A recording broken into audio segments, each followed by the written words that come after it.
Hey everybody, it's Gary Vaynerchuk from WineLibraryTV.com, and I'm here to give the definition of wine. And obviously, you know, wine is a product we drink. It's pretty much one of the most iconic things in our world. I mean, when you open that book that you find in hotels in a drawer, it's mentioned very quickly. So wine's got a long tradition. It is also one of the more complicated beverages in the world.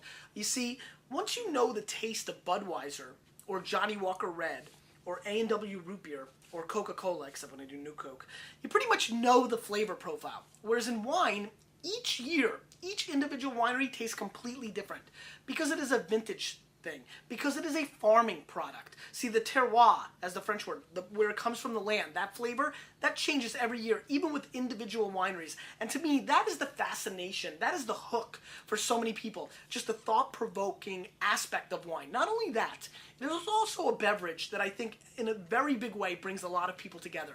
Tastings, wine tasting groups, family-driven meals. Wine is something that brings a lot of people together. In my opinion, I actually call wine now, as more people, especially under 30, get into wine, this generation's board game. A lot of people get together for wine tastings and things of that nature. It's also, in my opinion, one of the biggest sources of pride for many places in the world, like New Zealand and even parts of Spain and France. You know, just a tremendous beverage that is actually healthy for you. If nothing else, wine is the only darn thing that doctors all agree that we can actually indulge in, that we like. So in many ways, I think that wine is really one of the great beverages in the world, one of the great products, and I hope that you start expanding your palate. The problem with wine is that it's been put on a pedestal and it's been branded in a certain way where a lot of people who watch this think you need to know something about wine. Here are the two things you need to know about wine.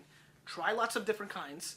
Don't stick to the same old thing, not the same old Pinot Grigio or Pinot Noir. And number two, don't listen to anybody else. Your palate, the things you pick up, the things you taste, the things you like, they're yours. And nobody else, not Robert Parker, not the Wine Spectator, definitely not me. Nobody should tell you what you like. So go out, try new wine, and I think you'll experience a really interesting pleasure in our world.